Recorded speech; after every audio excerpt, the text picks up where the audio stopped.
अस्सलाम वालेकुम। इस वीडियो में हम पढ़ेंगे वायरस सर्वाइवल इन एनवायरनमेंट। वायरस जो है वो एनवायरनमेंट में खुद को कैसे सर्वाइव कर पाता है, खुद को कैसे ज़िंदा रखता है।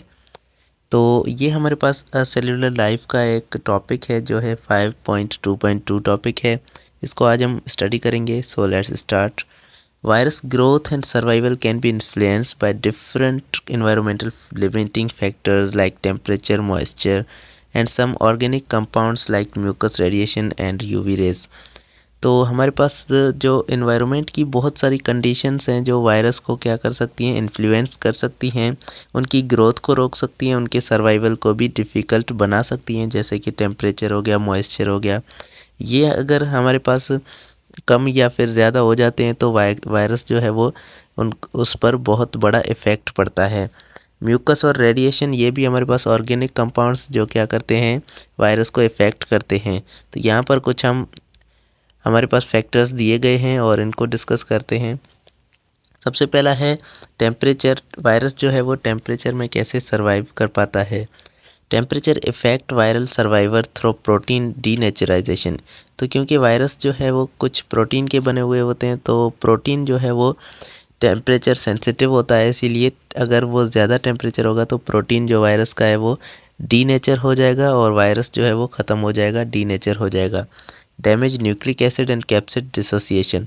अब ये टेम्परेचर अगर ज़्यादा होगा तो इनका जो न्यूक्लिक एसिड है वो भी जो है वो डैमेज हो जाएगा और कैप्सिड भी उसका डैमेज हो जाएगा।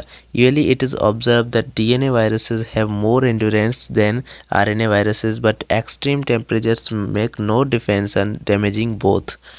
तो ये देखा गया है कि हमारे पास जो डीएनए वायरस हैं वो ज़्यादा बर्दाश्त कर सकते हैं टेम्परेचर को। अगर ज़्यादा टेम्परेचर है तो डीएनए वायरस ज़्यादा बर्दाश्त कर सकते हैं आरएनए वायरस के मुकाबले में। अगर हमारे पास टेम्परेचर और ज़्यादा बढ़ जाता है तो ये दोनों जो है वो डैमेज हो सकते हैं। लेकिन जो डीएनए वायरस है वो आरएनए वायरस से ज़्यादा टेम्परेचर को बर्दाश्त कर सकते हैं। Generally temperature 60 centigrade and above is enough to inactivate most of the viruses, but in this condition a virus takes shelter from the surrounding organic material। तो हम ये देखा गया है कि 60 जो सेंटीग्रेड टेम्परेचर है, इससे अगर ज़्यादा टेम्परेचर किसी भी वायरस को दिया जाए तो वो वायरस जो है इनएक्टिव हो जाएगा और वो वायरस जो है वो डैमेज हो जाएगा। और लेकिन इस कंडीशन में कुछ वायरस क्या करते हैं, वो कोई भी सराउंडिंग में उनको जो मटेरियल मिल जाता है, ऑर्गेनिक मटेरियल, तो वो उसका अपना शेल्टर बना लेते हैं, उसके अंदर घुस जाते हैं और फिर उनको टेम्परेचर जो है इफ़ेक्ट नहीं कर पाता। तो जैसे कि हमारे पास ब्लड है, फेसेस है, सेलिवा है, इनके अंदर ये ऑर्गेनिक मटेरियल हैं जिनके अंदर वायरस जो है अंदर चला जाता है, उसके बाद जो है इनको टेम्परेचर इफ़ेक्ट नहीं कर पाता। Contagious airborne virus like influenza, corona use saliva and mucus as a cover and barrier for external unfavorable condition during coughing and sneezing when expelled from the environment opening like mouth and nose।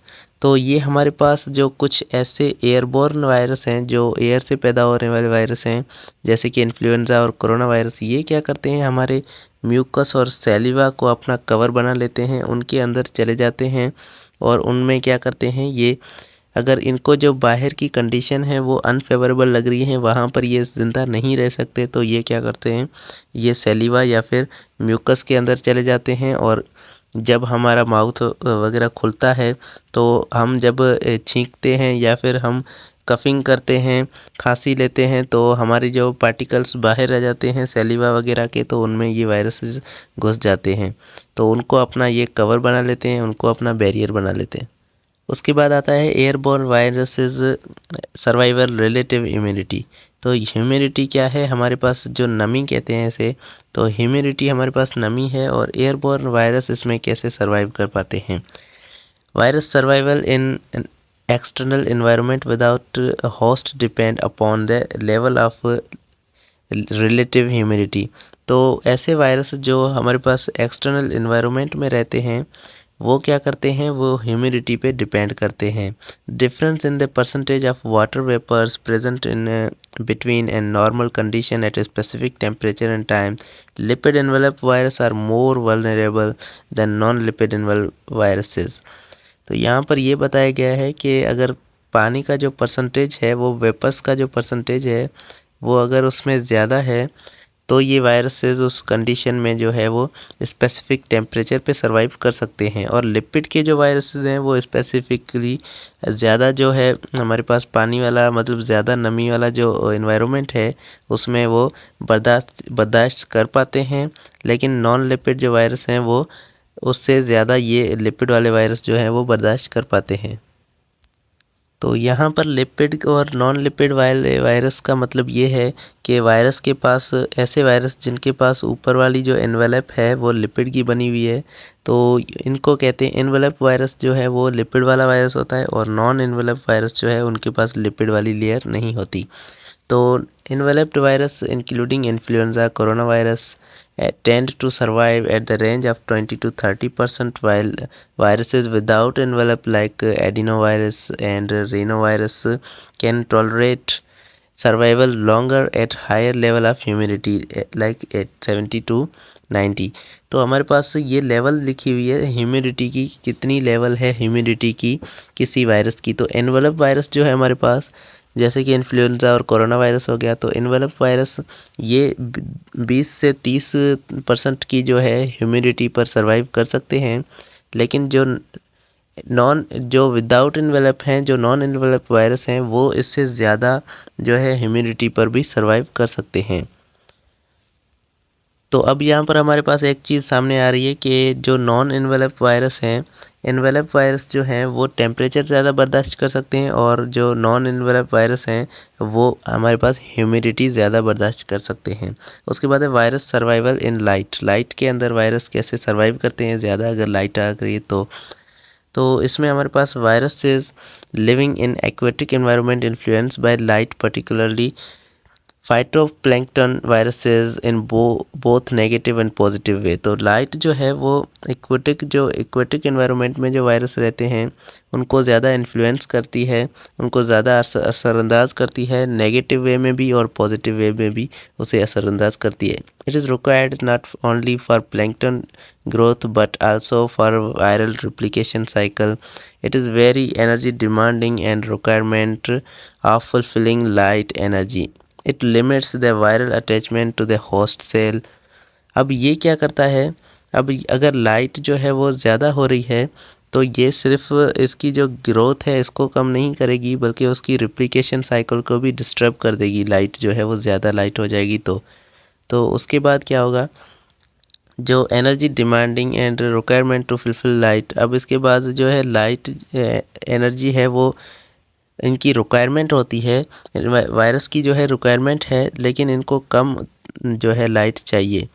तो अगर limit से ज़्यादा light आ जाती है तो ये क्या कर सकते हैं, इनकी जो होस्ट सेल से अटैचमेंट है उसको ये रोक सकती है। लाइट अगर ज़्यादा है तो वो होस्ट सेल से अटैचमेंट नहीं कर पाएंगे।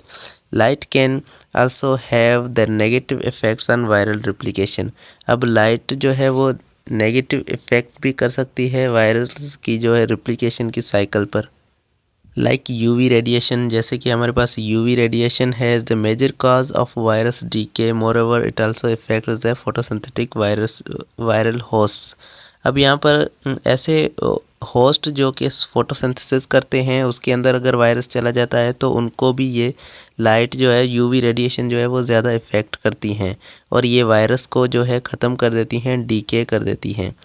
उसके बाद हमारे पास आता है पीएच, हमारा जो लास्ट फैक्टर है। तो पीएच भी है वो वायरस को इफ़ेक्ट करता है। Viral activation require appropriate pH. अगर पीएच जो है वो नॉर्मल होगा, वायरस के फेवर में अगर पीएच है तो वायरस उस पर सर्वाइव कर पाएंगे, लेकिन अगर पीएच जो है ऊपर नीचे है तो वायरस उसमें सर्वाइव नहीं कर पाएंगे, एक्टिवेट ही नहीं होंगे।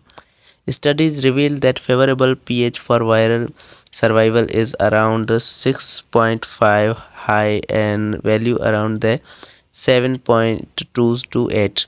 तो ये हमारे पास वैल्यू दी गई है कि 6.5 से लेकर 7 से 8 तक हमारे जो वायरसेस हैं वो सर्वाइव कर पाते हैं। लेकिन हमारे पास मतलब 6.5 पे जो वायरस हैं वो सर्वाइव कर पाते हैं, और 7 से 8 तक या फिर 5 से 4 तक ये जो वायरस हैं वो इसका स्ट्रक्चर डैमेज कर देती है। अगर इतनी पीएच होगी तो वायरस जो है वो डैमेज हो जाएगा। Lipids are vulnerable and hydrolyse in very high pH value. अब जो लिपिड्स हैं वो क्या करते हैं, वो पीएच को जो है उसको हाई पीएच को भी जो बर्दाश्त कर लेते हैं। मैनी वायरसेस कंटेन लिपोप्रोटीन, बहुत वायरसेस के पास जो लिपोप्रोटीन इन्वेलप होती है that protect from effects, environment के इफ़ेक्ट से ये लिपोप्रोटीन की जो लेयर है ये उनको बचाती है। On the other hand it is more interactive with the organic solvents, और ये ऑर्गेनिक सॉल्वेंट से भी बहुत ज़्यादा इंटरेक्ट करती है, जैसे कि डिटर्जेंट हो गया, हमारे पास सैनिटाइज़र हैं, अल्कलाइन हैं, और दूसरे हमारे पास जो सब्सटेंस हैं ये क्या करते हैं, वायरस को डिस्ट्रॉय कर देते हैं, वायरस के स्ट्रक्चर को डिस्ट्रॉय कर देते हैं। इसीलिए हम डिटर्जेंट्स वगैरह यूज़ करते हैं ताकि हमारे वायरस जो है हमें जो है इफ़ेक्ट ना कर पाए। Non-enveloped viruses may not be destroyed, but their replication abilities are affected therefore. Non envelope virus जो हैं, ऐसे वायरस जिनके पास नॉन एनवेलप नहीं है, वो जो है वो सैनिटाइज़र या फिर जो डिटर्जेंट है इनसे वो चाहे डिस्ट्रॉय ना हो, लेकिन उनकी जो बढ़ने की रिप्लिकेट करने की जो एबिलिटी है वो डिस्ट्रॉय हो जाती है और वो ज़्यादा रिप्लिकेट नहीं कर पाते। तो उम्मीद है आपको ये आज का लेक्चर समझ में आया होगा। कोई क्वेश्चन हो तो आप कमेंट में पूछ सकते हैं। Thank you so much for